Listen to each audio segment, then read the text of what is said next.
This is the Lydian Spin with Lydia Lunch, Tim Dahl, and Goddess only knows what episode it is, but here we are. Hello, Timothy. 255. Wow. Well, I'll say this. Well, first of all, you probably would say it if I didn't say it. Trump was just convicted of what, 34 Not enough.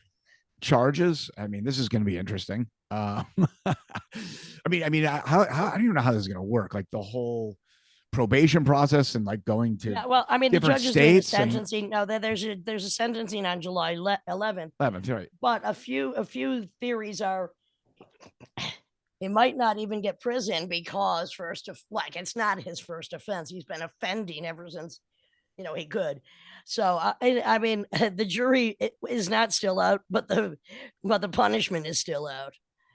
Yeah, Anyway, yeah. it's a happy day. But isn't he on probation until the 11th? I mean, like, doesn't he have to? I think he has to get like permission. He has to get permission to go anywhere outside of the state. No. He can go wherever he wants. Unfortunately, he goes straight to fucking hell. Is that true? Okay, I don't understand. I mean, according to the latest in the update of the news. Okay. We're having a really mild and nice time in this part of the country. Can't be said about the rest of the country. Certainly not the middle, where there has been 859 tornadoes in the last 2 months. Oh my God. Not to mention the heat dome, which is part of the reason there's so many tornadoes. I mean, I think it was Dallas. It was maybe 115 degrees the other day. San Antonio too. I haven't been following their weather. Oh my God. Well, I mean, I love the weather because I love the wind, especially. But I mean, it's like 10 to 15 degrees hotter on this day than it was like 10 years ago even. So, I mean, usually there are about 1,000 something tornadoes. And I mean, America has more tornadoes than anywhere else. We deserve it. Yeah, we do. Not the people whose house get blown up, but if we could target that, we'd be in good shape. But we do get a lot of, but this has been the worst season in 13 years so far already. And hurricane season just around the corner. Now, Texas may be sweltering, but it's not the hottest place. India, which today is their election, is like 115, 120, 125 degrees. Oh, yeah. No, thanks. That sounds terrible. I mean, in terms of weather, I remember I had this right before I moved to New York when I was right out of school and a young adult trying to figure out my ways with the music. I had this gig in Florida, in I think it was St. Augustine, which is like where the Golf Hall of Fame was, and I had this big band. St. Augustine, where the Tragedy Museum was. It's a beautiful yeah. But Nick Faldo, the golfer, was being inducted to the Hall of Fame or something like that, and I had to play in like the jazz band for this event, and I was around these kind of insufferable music dorks, and I was like, what am I doing here? I mean, I wanted the paycheck, but I was just like, this is not for me. And we were in the hotel, and basically I ended up smoking this extremely powerful marijuana with them, which just made me feel very uncomfortable. I was around these people. I was like, oh, so I kind of went back to my hotel room, and all I could watch in my kind of paranoid marijuana state was the Weather Channel, and I had this kind of profound thought, like, this is the only real news. It's actually what the satellites are just saying what's happening. That's the only real news out there. I've mentioned to you before that I used to call it the Operation Channel, but we simultaneously recently in separate rooms, I think it watched Botched, the medical monstrosity show. Yeah. We somehow both, that was the only thing on TV and wherever city we were in. And I have to say, I enjoyed that. We're in Pori, Finland. Pori, Finland. There used to be a nonstop Operation Channel, which I remember. Having had a few surgeries myself, I mean, I enjoy seeing what goes on. Well, what's that about? That was like in the early '90s or something. Yeah, but I also loved Nip Tuck. I mean, I loved that show about plastic surgery. So I like anything with sharp knives and flesh. But speaking Botch is brutal. I mean, those are supposed to be the experts, and then you look at what they've done to their own faces. Like, why would you want? Why would you take their advice on anything? Okay. I've got no idea. But so I know you favor the our largest aquatic mammals, and yes. You know that there's been a lot of attacks recently of, I believe, orcas attacking boats, right? Boats, great white sharks, they're attacking a lot of stuff. I mean, 600 ships they've caused a sink since 2020. 600. Wow. I didn't know it was that much. Whoa. Scientists, yeah, there's a new fad in attacking boats that started around 2019. Yeah. And they think that, okay, one of the reasons is the rapid increase in orca's main food source, tuna. Okay, thanks to the conservative efforts about it. But also that they're bored, so therefore they're knocking boats over. But isn't this one pod? Is this like all around the Strait of Gibraltar, like around Spain, or is it happening all over the world? Well, let me see. Where exactly are they attacking? Because I know the one they were observing right around Spain and Portugal, attacking like people's little yachts and stuff. One of the theories is it was a pack of like teenage boys, and vandalizing. They think that the rudders are fun to play with. That's what they. Well, there's other theories that they think they know how vital the rudders are, and they see them moving. Yeah. Well, also orcas have started similar trends in the past, like wearing dead salmon as hats and playing games of chicken. They're mischievous to say the least. And also, I mean, the boats attack were instigated by a group of teenagers. Yeah, teenagers, exactly. Teenagers, and they're just like, they're bored. That's where most mischief comes from. There was a gray whale, which is supposed to be extinct in the Atlantic Ocean for 200 years, just in the Pacific Ocean, that was observed off of Nantucket today or yesterday. And they're like, what's that doing here? How's this not even possible? And the theory is it's new migratory routes because of the melted ice in the Arctic. And so they went around Alaska and came down the Atlantic. So that's a change of events. Also, sure. they have theorized that orcas have sophisticated learning abilities that allow them to digest the behavior of others and replicate it. So they're just acting like teenage boys and destroying shit. Yeah. They're vandalizing. I mean, they're pretty brutal. They're pretty brutal. Pretty good until they knock your boat over. So Prince King. This guy's name is Prince King or Prince Raymond King, but yeah, his first name's Prince, last name's King. 81 years old. He got arrested. They finally cracked the case, and he's, I guess, the supposed serial slingshot shooter.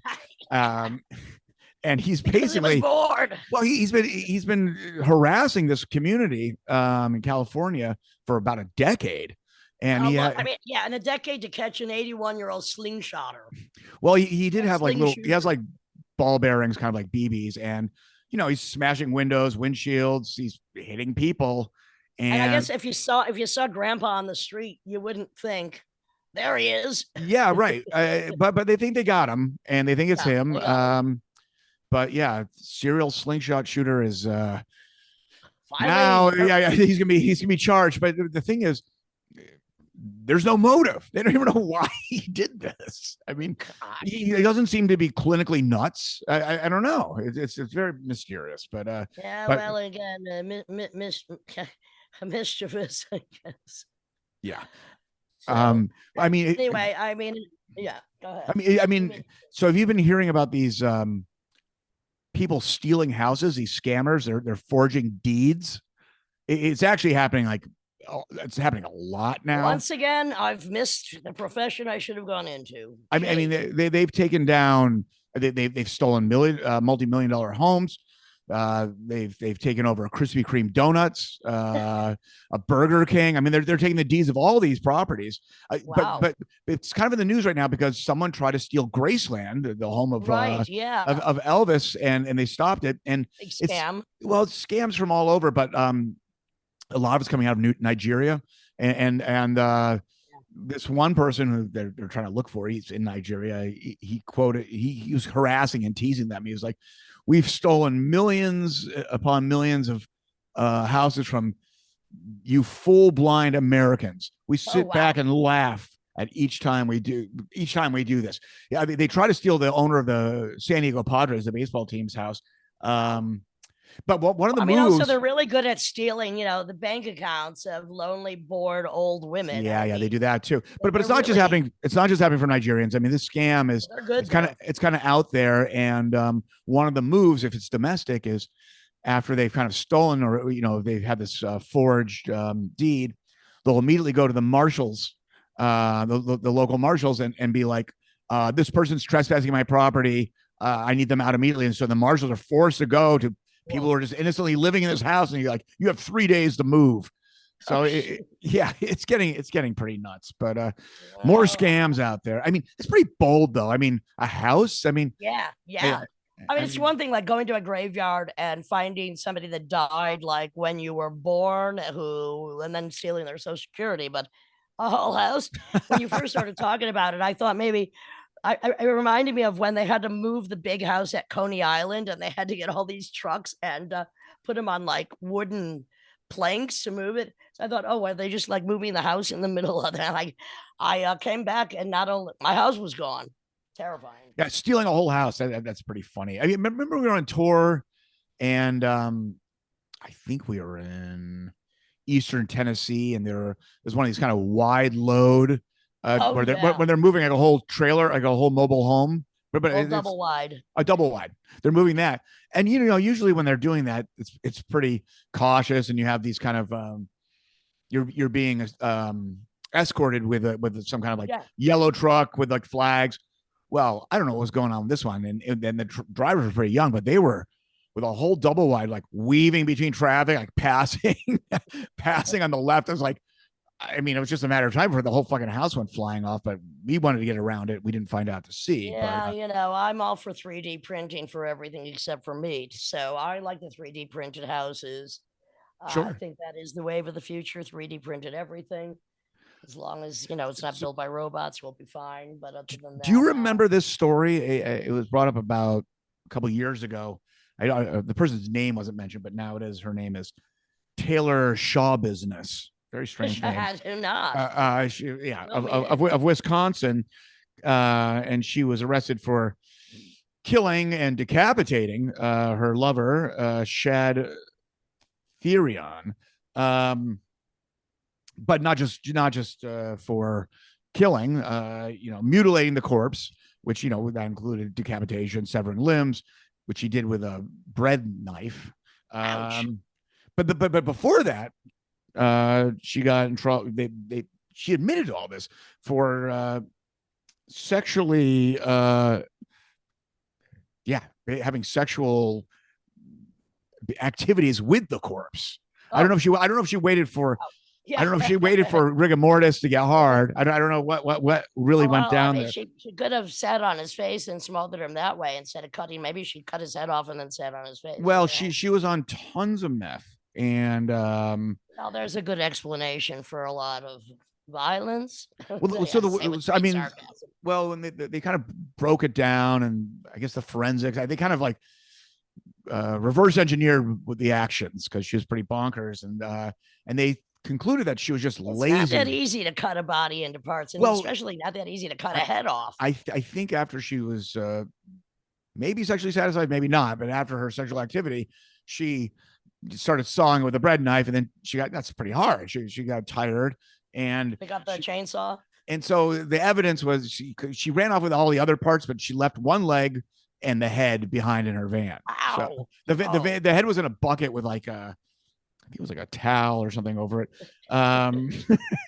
That's very rare for a woman to get so messy if she's gonna kill somebody. I mean, usually they like to keep it clean. They just like to poison them with antifreeze. You try to cut corners when you're on speed sometimes. She so the reason why she's in the news again, because she's like Trump's gonna try to. She's trying to appeal the sentence, even though she's admitted to all of it. It took an hour for the jury to come out. It's like, no. I don't think so. So she got and she's trying to appeal a life sentence for the murder, 90 months for the mutilation, and 3 years for the sexual, the sex. So I don't think it's gonna work. Yeah, don't do the crime if you don't want to cry in a prison cell. So like, or don't get caught. Anyways, I'm very excited about our upcoming projects. Sure. Yes, I'm off to Europe and to play my suicide tribute and show Artist Depression, Anxiety, and Rage, which we will have a show probably showing in the fall here sometime. And then on my return, the recap of Big Sexy Noise with you, me, Kevin Shea, and Timo Ellis. This is going to be a blast of fun. I'm psyched for it. Cannot wait. It's going to be a funkin' good time. Oh, yes. And I got some shows in between and locally back now that I'm back in New York. But Bar Shade All with me, Kevin Shea, and Mick Barr playing on Saturday, this Saturday, the 1st. And then sounds almost like a French aphrodisiac. Bar Shade. Yeah, kind of. Well, Bar Shade All. And I got a bunch of other stuff. Sam Oswald, who we just spent a lot of time with, is going to be in town between June 10th and 19th. So we have a show with him. I got some stuff at Mama Tribe. Our shows were fantastic. Oh, I love them. I love them.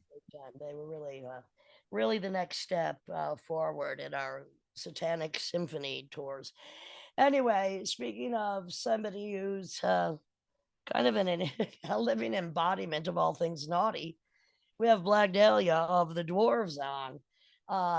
A group that has been playing naughty for decades, and they're not stopping. They have a new album out, and I'm very happy to have them on the show. And here we are, end of May, going into June. Good times, Timothy Dole. Great times. Okay, we're making it happen. All right, Simon, shut the recording down.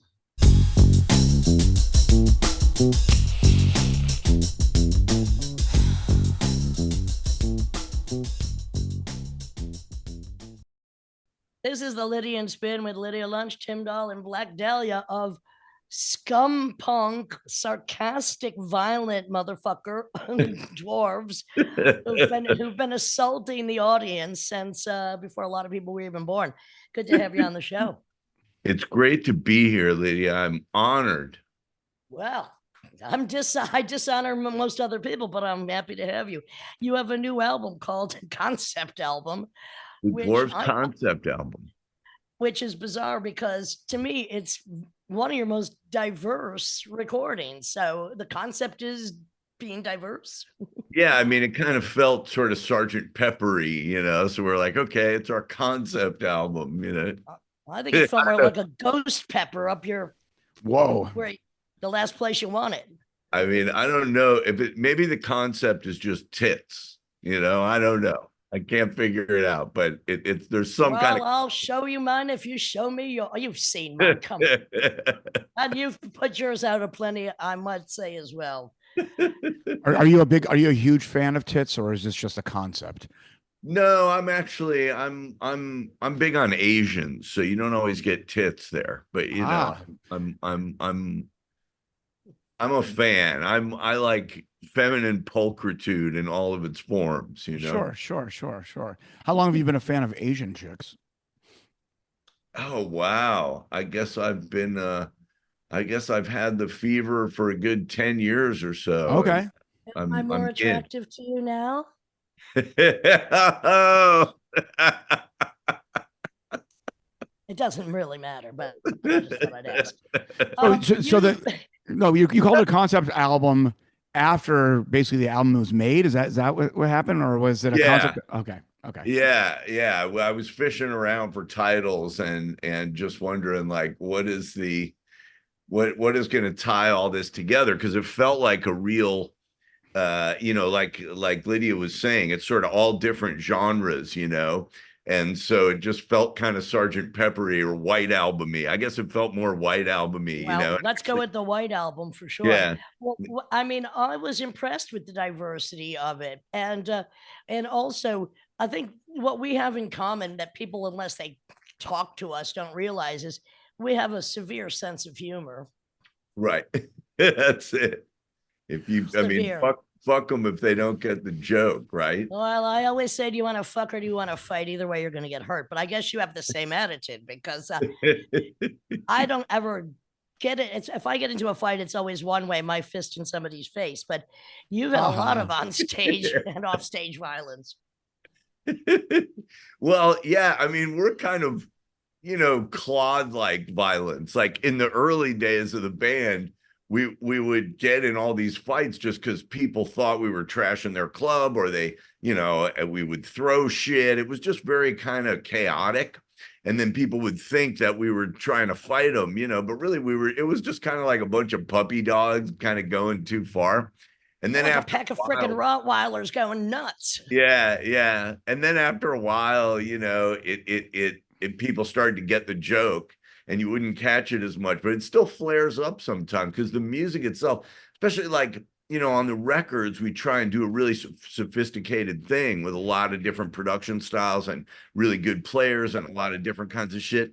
But when we do shows, all goes out the window live. Yeah, it all just goes out the window live, and you're just running wild. And so, the chaos ensues, and somebody gets their face kicked, and all of a sudden you're in a fight, and I mean, that was always part of rock and roll to me. I don't like too safe. For the listener who's not seeing this, you have a big grin when you say sometimes ends up in a giant. I'm chuckle fucking the whole time. Well, I had to build in violence to some of my spoken word shows to get rid of it before it started. So, I mean, I would have women on stage with baseball bats sometime. I was always well equipped to take a motherfucker out. So but, people learned pretty quickly that don't fuck with Big Mama Lunch. But I wanted to ask you about your Josh Home fight. Like, what the motherfucker? Whoa. What? Dare? Go ahead. It wasn't even a fight. He snuck up behind me and attacked me. Got all bent out of shape. That guy is a fucking clown. When was that? A bit of a violent reputation, and it was a long time ago. It was maybe 20 years ago. I don't know. It just grew out of people making fun of each other and him having no sense of humor, And I mean, it's like he's just one of those dish it out, can't take it guys, Yeah. Oh, we know some of those. Yeah. those people exist. They love to get in there and get there, and especially he's very like Hollywood, so everything was like his big agents and his big management, and then he comes after me with his bodyguard and whatever. I mean, it's just. But he's the one that ended up on he ended up on probation. I don't even know what happened. I mean, it's like it up. It all happened very quickly, and I was, like we were old friends. I'd taken him on his first tour and shit, so it was not the kind of thing I was expecting. You know what I mean? Like I've always helped out a lot with that camp, but it's funny how things have a way of kind of turning around.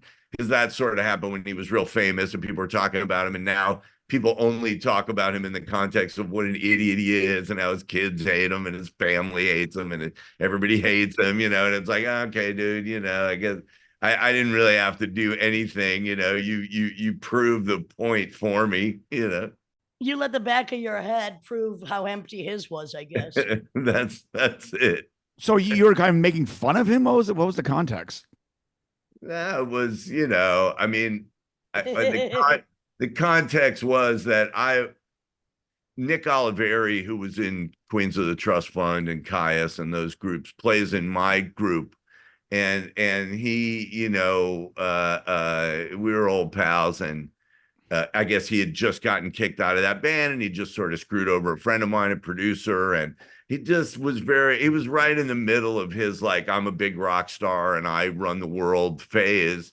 And, I just said, I called the band Queens of the Trust Fund, and love it. Everyone started laughing about it. And it was a funny thing on a record. And so he got all bent out of shape. He likes to control the narrative. He's a rich kid. He likes to have his publicist say everything, and you're not supposed to say anything, like if it's one of those, like, he wants freedom of speech for himself, but not for anybody else. Yep. Well, that'd be great if he had something to fucking say, wouldn't it? Yeah, that's the other thing. I mean, I said right on the record, you slept on my floor and now I'm sleeping through your fucking record. So that was, I think that was very hurtful for him. I think people look on me as kind of a symbol of the times. Like, if I'm insulting you, then that you kind of got dissed by not a big rock star, but by just somebody who's cool, and everybody knows I'm cool. And so it's kind of like, people don't like to get insulted by me because A, I do it well, and B, it just feels like someone who's not a commercial dick who's on your ass, Let's face fact, you can't out heckle the hecklers. That's it. Yeah. Yeah. I'm the humiliator. I'm paid to heckle. That's You're not right. going to top.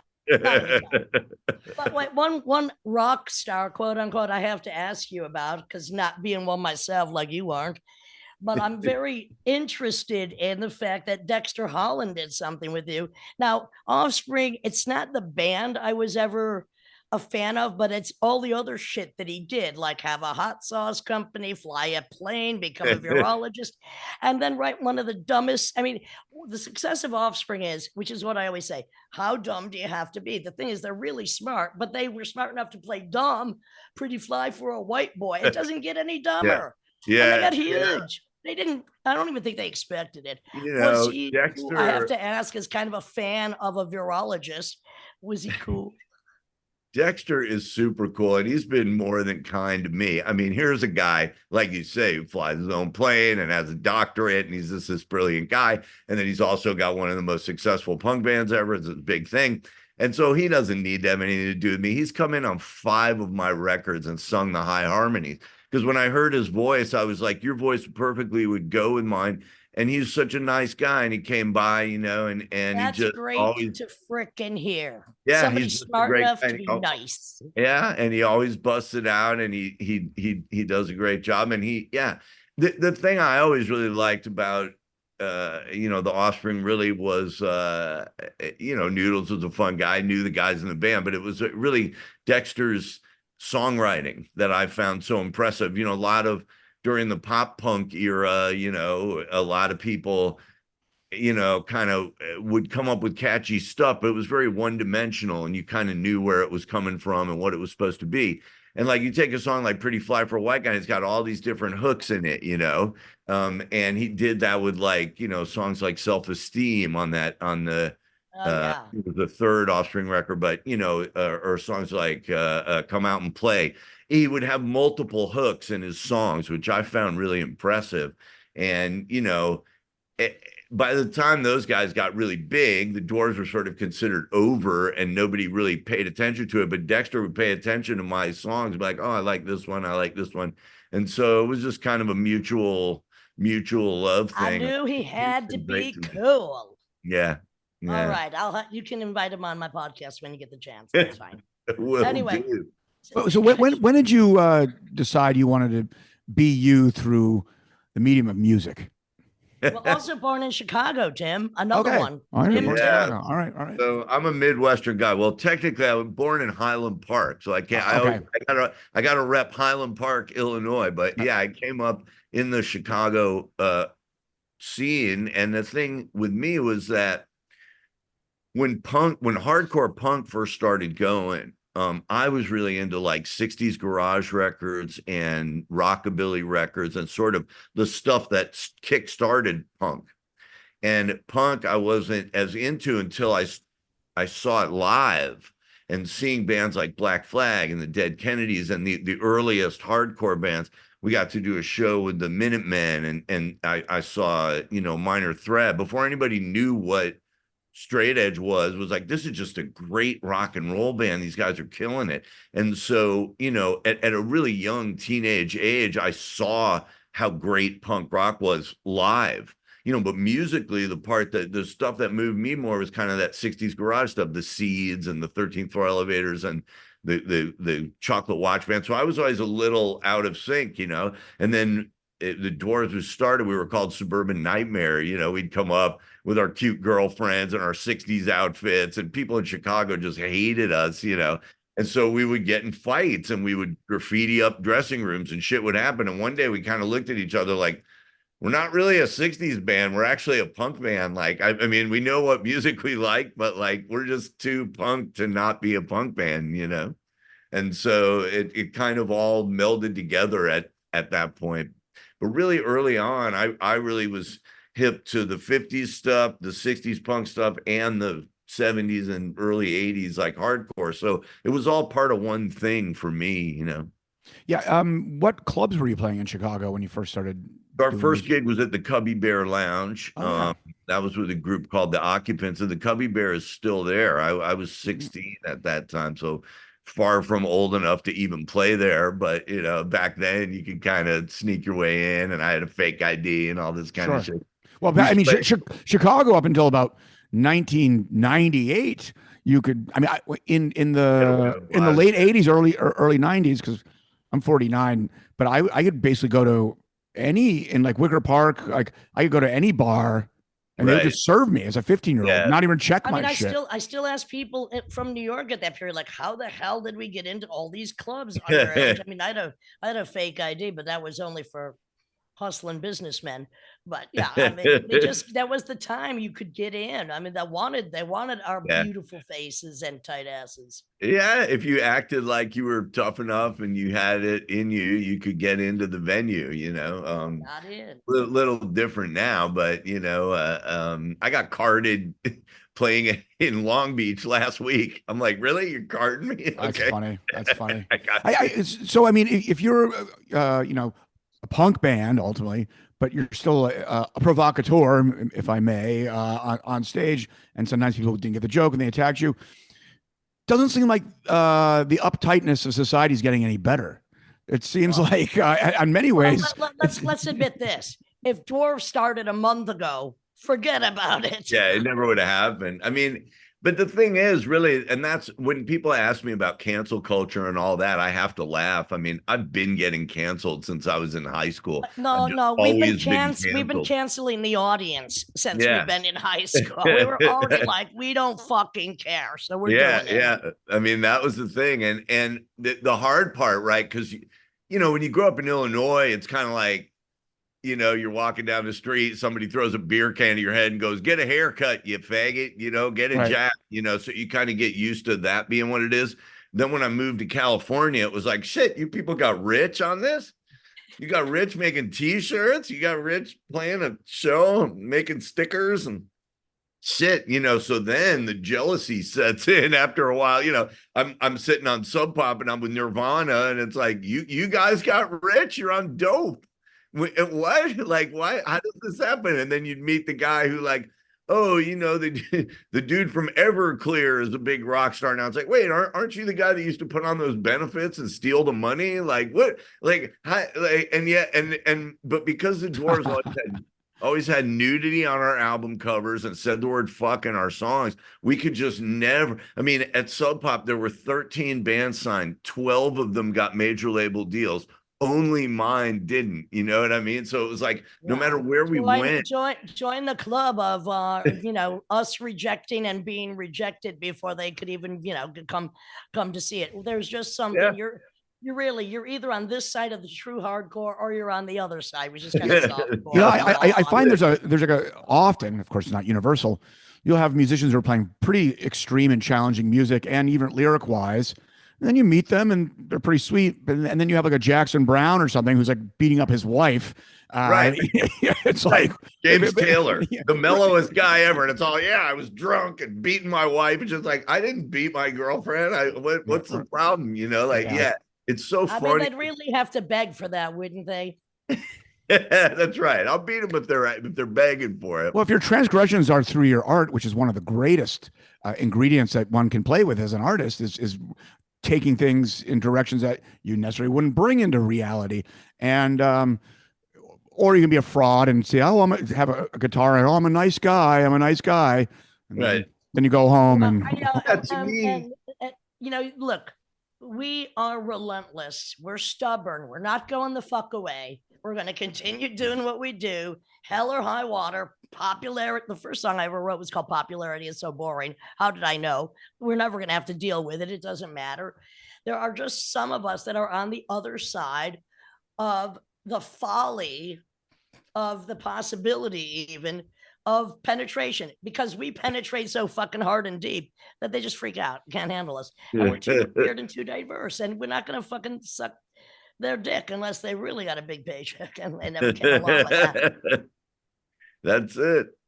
I mean, I think if you're really making great art, you're kind of a channel for something. And so for me, it was like all of my id feelings would come out through writing this song, making this record, doing something really cool. And then, maybe you don't have to go out and beat on people and be an asshole or be whatever. Then I think a lot of people who are making kind of, art for their ego or art for the radio or art for their pocketbook, then they don't get that release from making art, and so they need a lot of conspicuous consumption, or they grind themselves up inside, or they have to be violent or whatever. Well, and unless I'm just speaking about one of the groups you mentioned, unless the lead singer dies, a lot of those groups that became big for 10 minutes ain't doing nothing, are gone, doesn't matter. So they made their quick cash, cow flow, did one thing, one trick pony, and and then here we are still talking, squawking, walking and talking the walk, baseball bat in left hand or not, we're still doing it because we have to fricking do it, or somebody just might get hurt, and they might even get hurt while we're doing it. What are you gonna do about it? Yeah, I mean, I feel like I made a couple really great records. The pandemic actually was very focusing for me. And what I wound up doing was finally making the kind of retro country-ish, rockabilly-ish record that I always wanted to make. What's that one called? So that's a Blag Dahlia record, but it's called Introducing Ralph Champagne. So that's kind of the character is Ralph Champagne. And gonna go on tour with Orville Peck? I would love to, but I mean, that was just a complete 180 from the Dwarves. And it was like, okay, let's make a bunch of listenable stuff, use a bunch of LA session guys and, Northern California session guys and people who are really good. And everybody's going to go, what the fuck is this record? So that was interesting. And I got another book out through those Rare Bird guys. So everything, just kind of during that pandemic, when everybody kind of lost their mind, I was like, well, shit, maybe I could have a little renaissance, and that was what it felt like. So what was the latest book? Tell us about that. So I wrote a book called Highland Falls. So my main character is named Nina. This was a follow-up to my book, came out about 15 years ago, called Nina.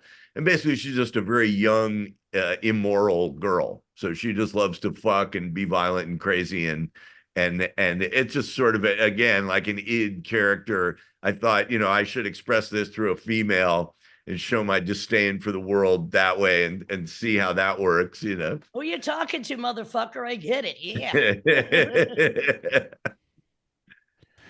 So in terms of provocateur rock front people, what about Gigi Allen? What about Seth Putnam? Seth to my house. Okay. The time I met Gigi, we were fans and just writing to him and stuff, and we loved his 80s kind of shocking stuff, and it was so cheaply recorded and weird sounding, and the lyrics were hilarious. It was a big influence on the Dwarves. And, we wound up visiting him in prison. He was in prison at maximum security in Michigan. He'd been arrested by the Secret Service because he was writing to John Hinckley and people and saying, I kill myself, I want to take out the audience with me, and I'm going to do all this shit. So they found a way to trump up a charge on him and get him arrested. And when we went to visit him, he had his head shaved in patches. And I was like, hey, man, what's up with the hairdo? And he's like, this is so the black guys don't, think I have AIDS. I'm like, hey, dude, your life's a lot different than mine, but God bless you. I hope that's amazing. Hope you're enjoying yourself here. Then finally, he got out of prison, and it was maybe 91, 92. We were supposed to do a show together in San Francisco. So he came up the night before, and he was just so sick, you could tell he could barely stand up, and he had because he would cut himself and then shit, and he would get all septic, and so he had been in the hospital in Santa Barbara.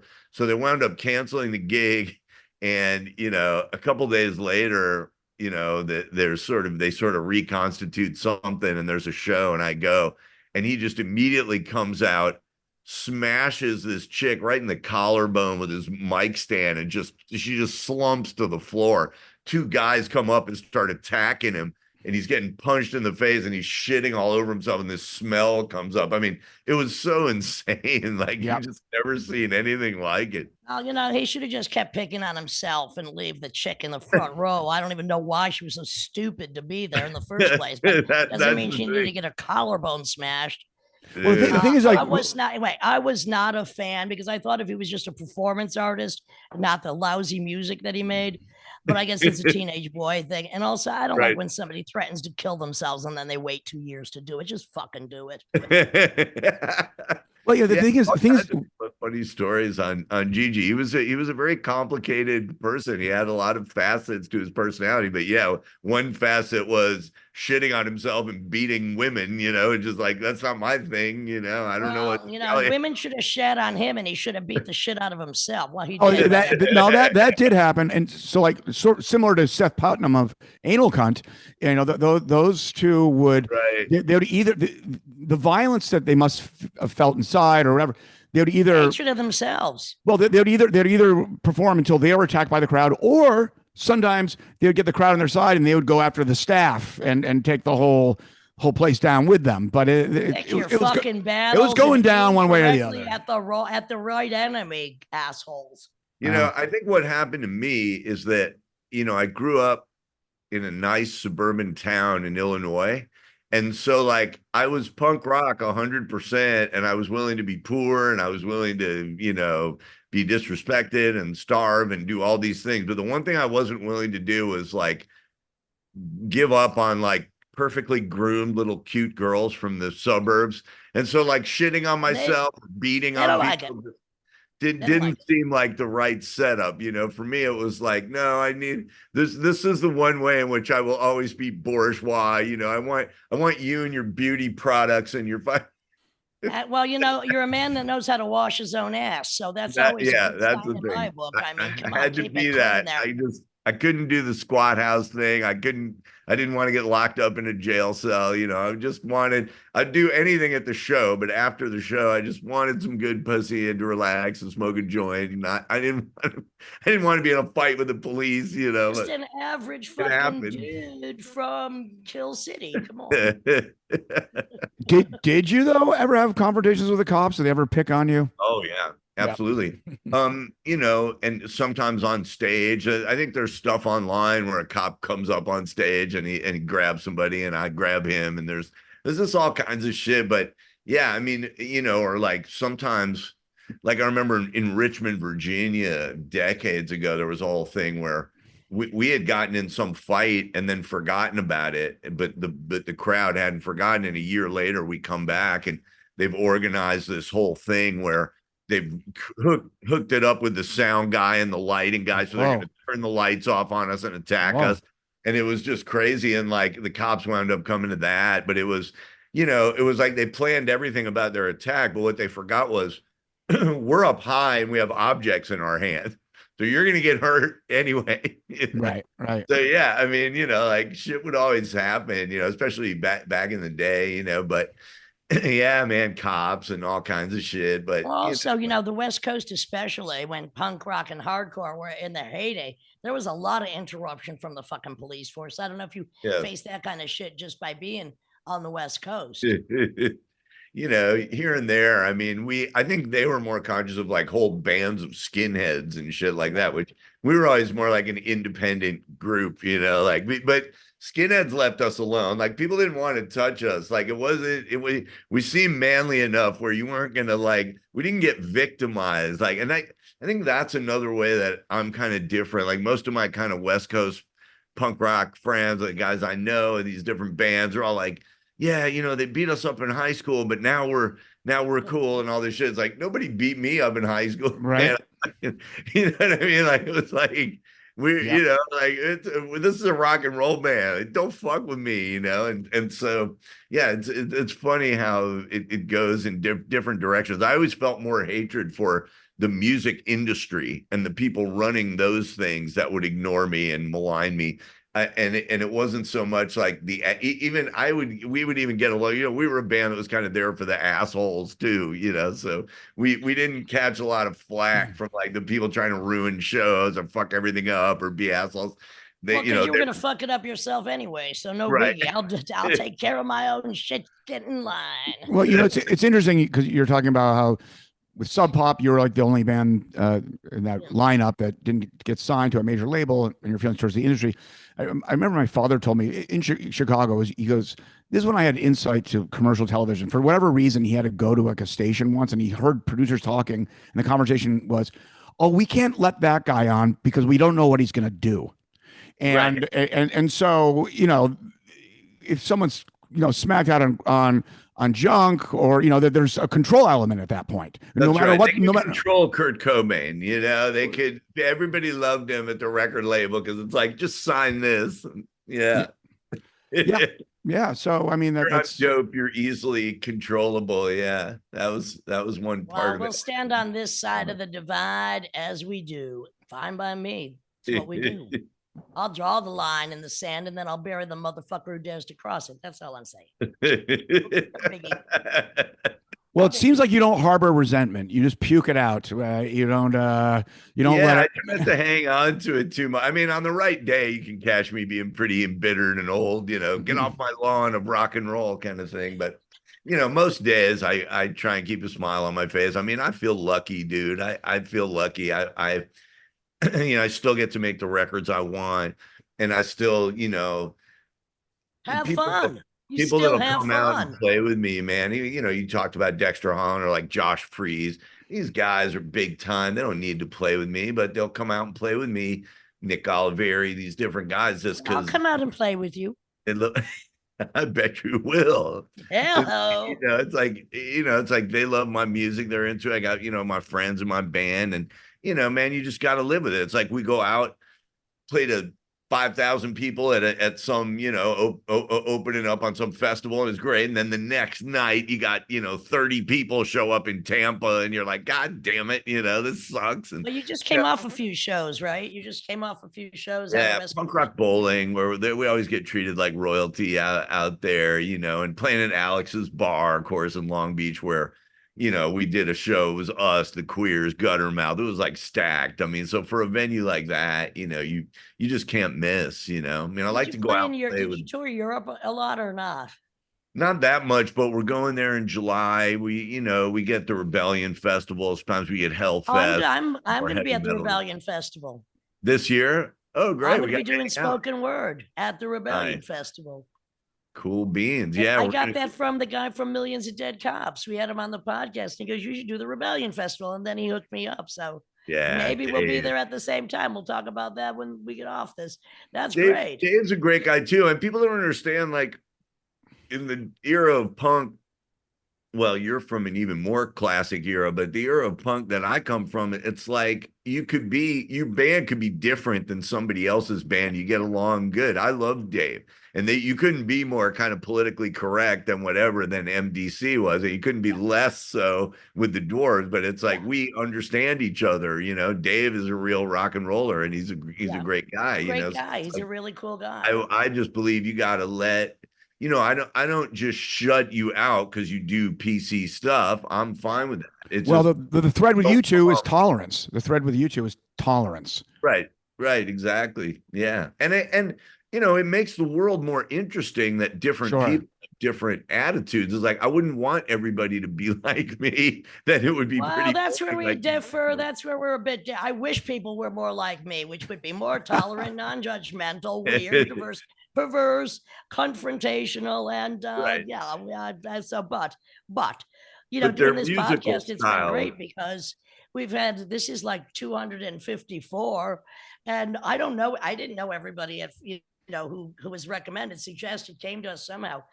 And the thing is, I live to help expose people to things they might not know, or they need to know, or they should know, or they might not even fucking care about. But the thing is, somebody's got to put it out there. And that's just the whole of my freaking career. And now we have this podcast. And it's got to be done. It's got to be done.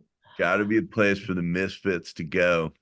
Hello. And we're still here, and we're still out there. I mean, the only priority for being on this podcast is that you're a stubborn motherfucker who's not giving up. Well, yeah, So, you could, we're you could out put there. me in that category for sure. Hello, out there for What's sure. your feeling in general? I guess it's kind of like being a chef. You kind of mix and match with your musicians, working with, you know, top tier session players versus just personality, you know, I got a vibe musicians who are kind of coming That's from. a great question, because sometimes when you're working with like really top-notch people, you have to tell them to dumb it down some because they'll overdo it. But usually, you know, they get the spirit of it, you know, and it kind of depends what context it's in. If it's in a Dwarves context, I really have to get them to dumb shit down. For the Ralph Champagne stuff, I'm more like, hey, yeah, make it yacht rock. Let's do something totally different. And, you know, let me get a totally different persona. I'll put on my Hugh Hefner robe and get some female background vocals. I've been working a lot with Petra Hayden, who is I know who that just is. a brilliant singer who, you know, she did stuff like made the whole Who Sell Out record, all female vocals. She sang the bass parts, the guitar parts, the keyboard parts, and the thing. I mean, just it's, and like, I mean, you know, my brother was a jazz DJ, so for me, like, even just her dad, Charlie Hayden, yeah. that motherfucker played with fucking Ornette Coleman and all these real deal jazz guys.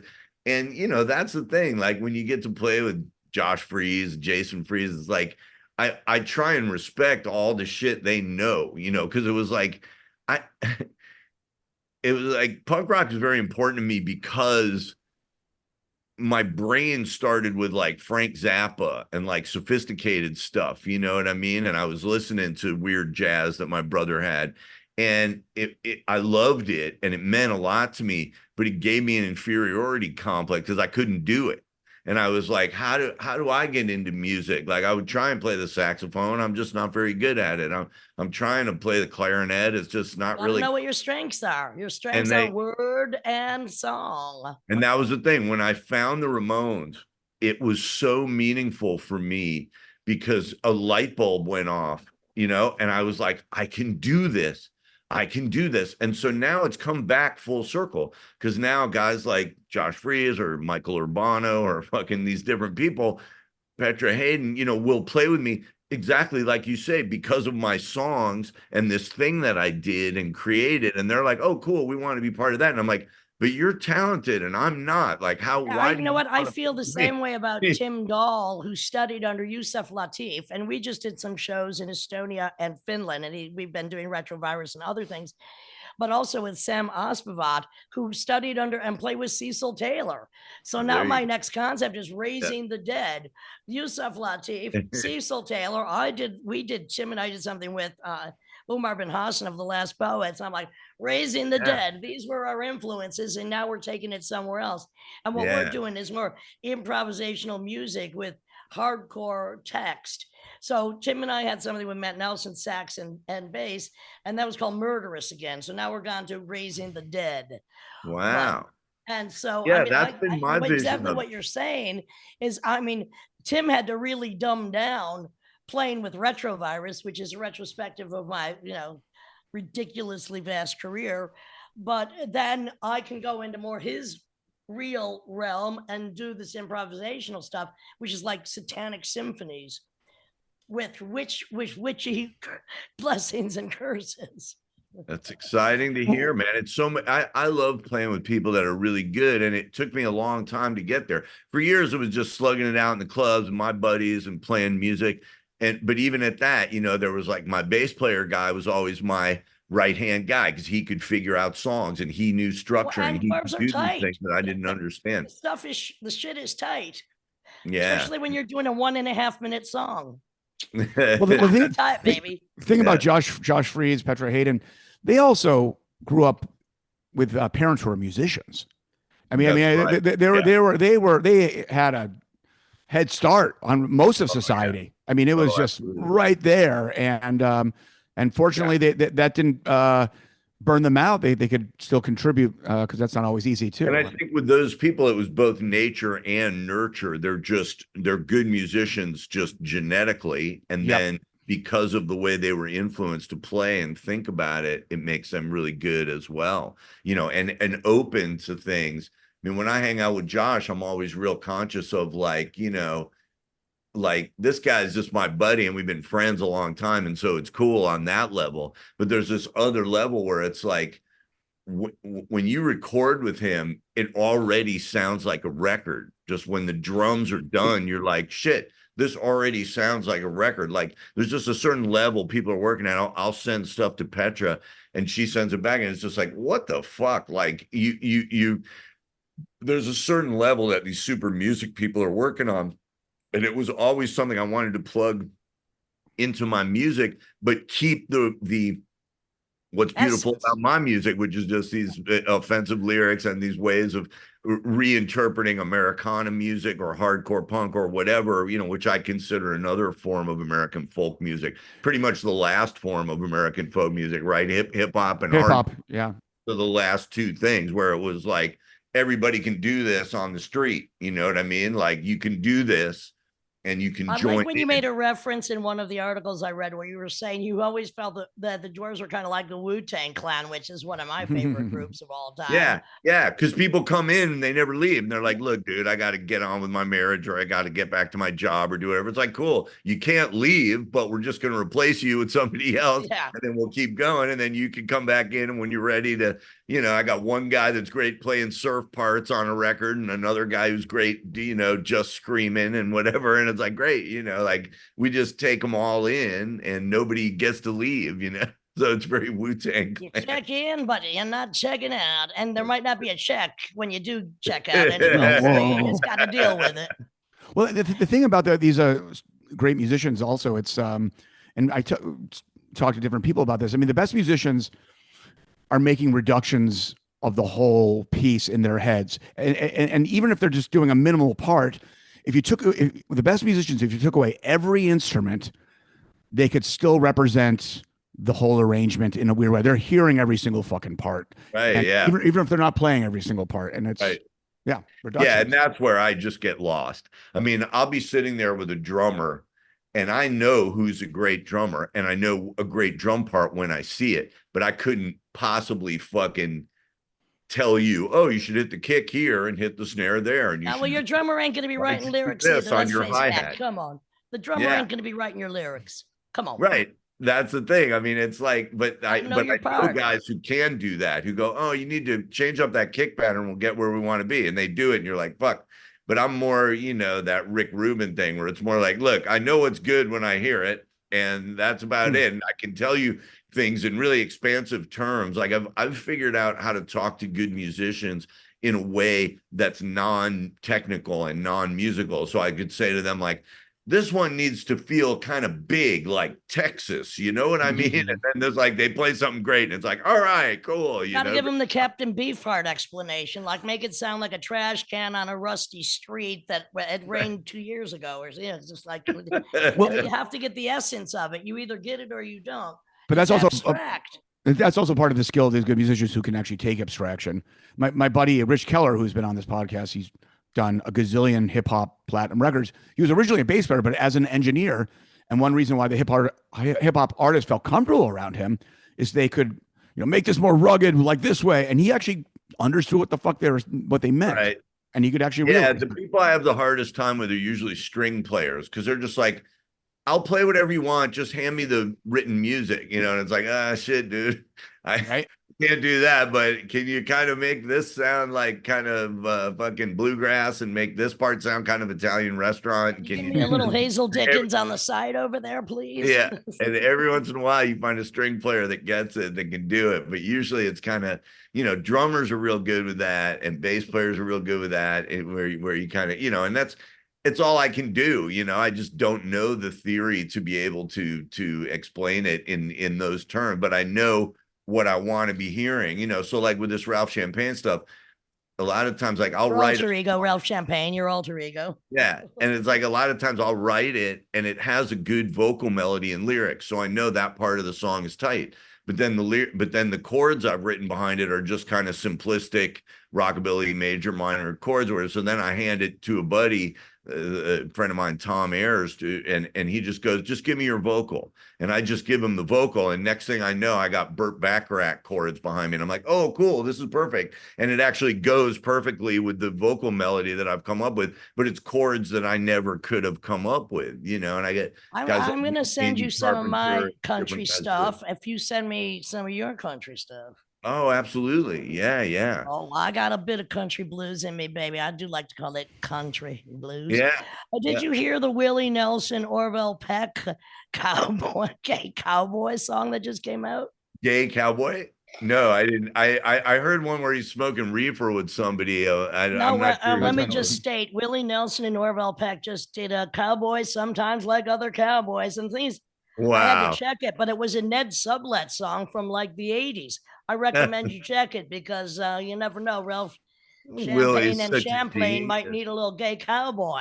Brokeback Mountain, way ahead of Brokeback Mountain, actually. Interesting. I like Peck, and Willie is such a treasure. That Stardust record, I still pull it out and listen to it. It's so the way he reinterprets stuff from before his era. I mean, it's just amazing. Well, his time and his sense of pitch and for me, he's kind of a natural. I mean, it's really it's really impressive. Yeah. Oh yeah. I want to talk about your books for a minute. And have you done any spoken word shows? Do you read from your books? Because actually, if I knew your book came out post-pandemic or around that time, you should be doing a little reading right now. Yeah. I would love to.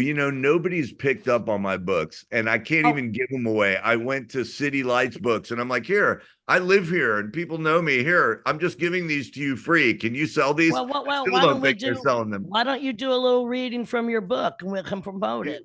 Yeah, absolutely. Well, you and me did a reading together many years ago. Where? What? Through my friend Kara Bruce. It was in San Francisco. It was at the Cafe du Nord in the basement there. I read a story that I had written about Gilligan's Island called Gilligan's Wake, and it was sort of a dark vision of where Gilligan's Island might have. I have no recollection at all, but yeah, I so say actually bring that back. You and who I just did a reading with was Jerry Lang of Poison Idea. Oh, I love Jerry. Yeah, these books are. Although he doesn't ever answer phone calls, so fuck you, Jerry. Email him. His books are great. He wrote a trilogy. He wrote a great one, but here's what was funny, and I will bust his balls on that. We both put our books out through Rare Bird. And I love Jerry, but there's this recurring theme in his books about like when he meets these famous rock stars and they act like big stars and they got no time for him and they're not talking. And I'm like, fuck you. That's just what you're like. I'll call him up when I go to Portland and I'm like, hey, motherfucker, why don't you come to the show? Never shows up, never comes. It's like, oh, Mr. Big Rock Star guy. So like that's his criticism of all these other people. And then it's like, Well, we could do it now, or you could do it and send it to us very soon. But why don't you do a 5-minute? Oh, you're saying read something? Let me see if my girl got a copy of my book. Grab a copy. I know I'm putting you on the spot, but that's the way it is. Pull your pants up. That's right, son. Get your drawers up. He never comes back. This is great. He's never read on a podcast. He doesn't do spoken word shows. We're having a first here from Blag Dahlia of Dwarves. My lovely assistant is returning. Hello. Hello. Can you find his book? You know where that book is? And of course, Ollie. Hello, Ollie. And if you can't find it, you could just record it and send it to us. But I'd like to have it on. Oh, we got a cat now. Ollie. Oh my God. Hello, Puss in Boots. How old is Ollie? He's 14. Whoa. Old and fat and wonderful. He's like in charge here. Doesn't look scraggly. It looks pretty healthy. 14. He looks like Puss in Boots on steroids. We keep him big and fat. No comment.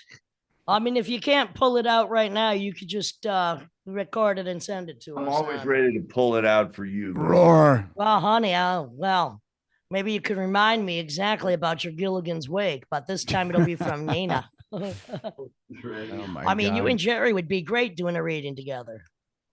Dude, I would love to do something with Jerry. Every time I call that motherfucker, he just blows me off.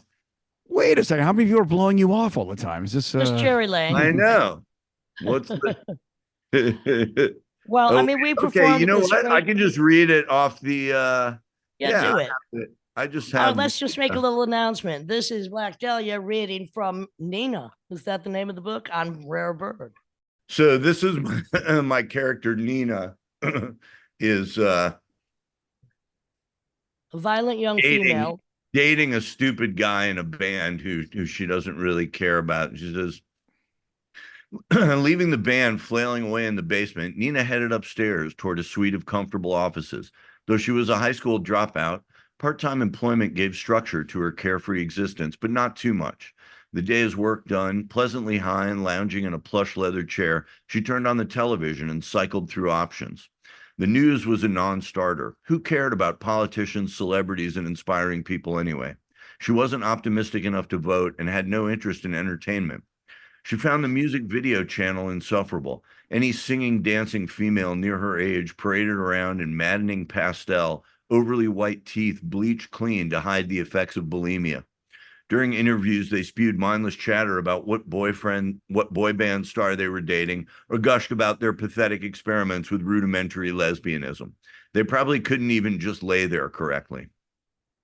Skipping over the Weather Channel, she flipped through the newest rom-coms, thrillers, and docudramas, each more ludicrous than the next. Was everyone in Hollywood a moron, or did they simply know their audience far too well? She finally arrived at the soap opera channel and felt cleansed. She hadn't missed an episode of Doctor's Hospice since age 7, and there, in all of his curative glory, stood Dr. Lucas Cosgrove, MD.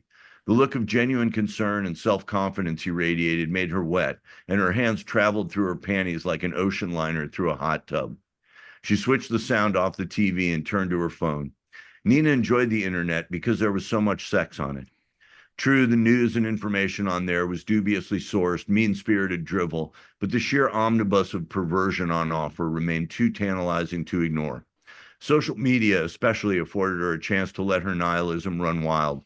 Any snapshot she posted yielded a torrent of pathetic solicitations from rejects begging for her attention. They offered jewelry, vacations, automobiles, yet Nina never relented, never showed them an ounce of respect.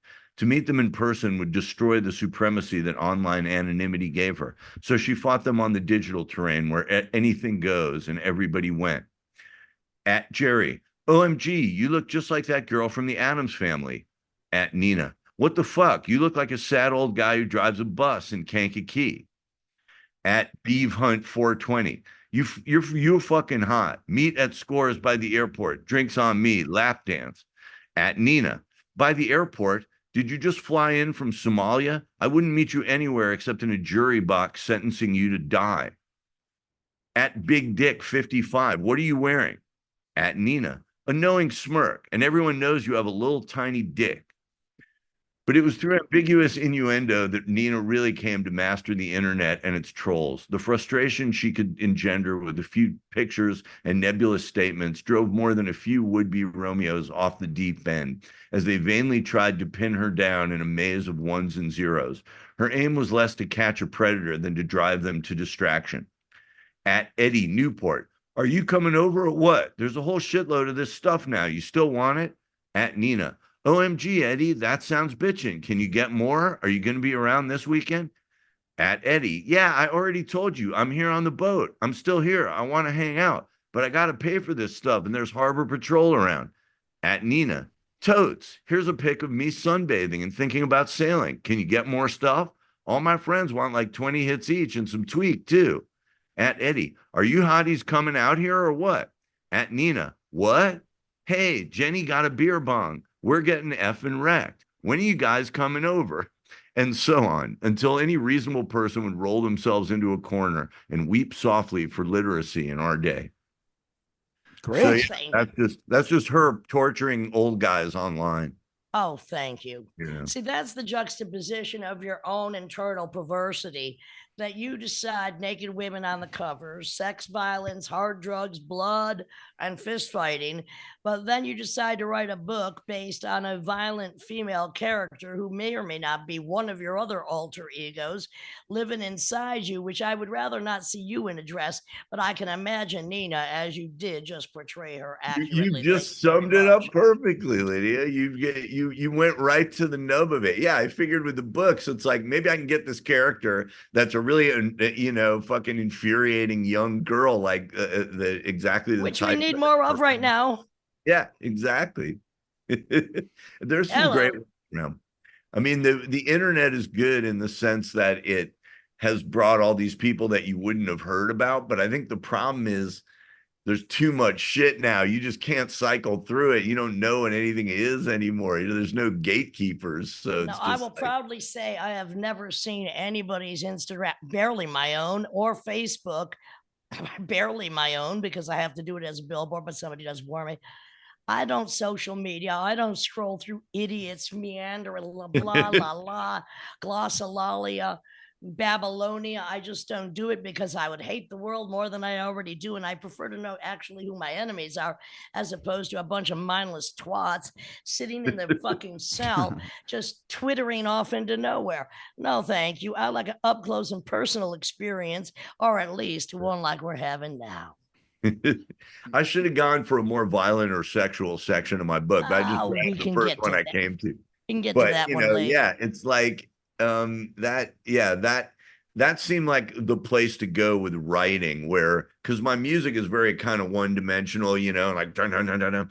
And so with the writing, you can kind of get into people's heads and play different characters and be different things. And once again, this is called Nina, and it's on Rare Birds, right? Yeah, well, the new one is called Highland Falls, which is the name of the town that Nina lives in. So yeah, Nina Falls. So was that from Nina? Was that reading from the book Nina? No, it was from the book Highland Falls, but it's the follow-up to Nina. Nina's sort of even dirtier. So that was enjoyable. They would only print it. We could only get a printer in China because no American publisher would even print. Whoa. Let me tell you what I just did. I went to 48 Hour Publishing and I made books with myself and Joseph Keckler for our Australian tour. And they cost about $4 a piece. You sell them for 20. That's if you're going on tour, that's the way to do it, because publishers don't do a fucking thing when you got a book out. Yeah. So I make more money publishing myself or going with a label like Akashic that keeps my shit in print, but I sell more than they do because I'm on tour and they're not. Think about 48 Hour Publishing, republish. Yeah, that's a good idea. I think it's a good idea. What is the Dwarves merchandise now? I mean, because look, I'm doing candles, flasks, badges. Next, I'm going to be doing urns.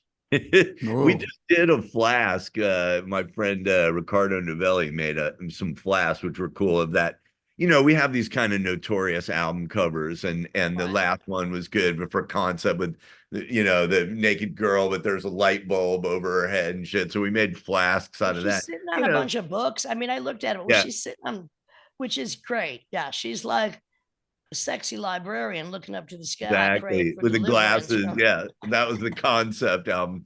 So I mean, it's the merch, it's standard shit, is a lot of t-shirts, a lot of vinyl. The cool thing with us is we sign the vinyl if you buy it off us directly.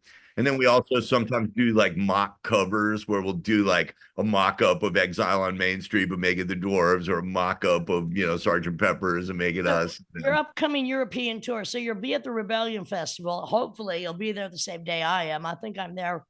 I'll let y'all know. We're there early. We're there on the Thursday, like kind of before it starts. I'm there a day before it starts. I'm staying across the street from the Opera Pavilion. We're gonna hang. So that's great. So where else are you going in Europe at that point? Are you going around the UK? Yeah, we're going. We'll be in London on I think July 30th, and then at Rebellion on August 1st, and we're at Black Rock Festival on August 3rd. We're gonna be. I think we're doing Halt Pop, which is like a New Zealand or a Netherlands one. Great. Something. I mean, Europe really. I mean, this year I'm going to Europe 3 or 4 times because I can do all the stuff that I do, which is all different. You got to go. It's the place you got to do it. You got to do it. Anyway, this has been. Tell that to my band. What? Tell that to my band. I keep telling. Well, you know what? You might have to do spoken word with some avant jazz behind you next time you go. You never know. I will speak with you anytime. I'll show you how it's done, son. No biggie, no biggie. Thank you so much. This is the Lydian Spin with Lydia Lunch, Tim Dahl, and Blag Dahlia. Dwarves' new album. Pleasure. concept album, and it's Loving you. diverse. Thank you, Tim. Thank you, Lydia. I appreciate it. Cheers. I'm going to send you some country shit. You're going to send me some country Please shit. do. Will do. See you soon in the flesh. Thank you so much. Got it. Bye. Bye-bye.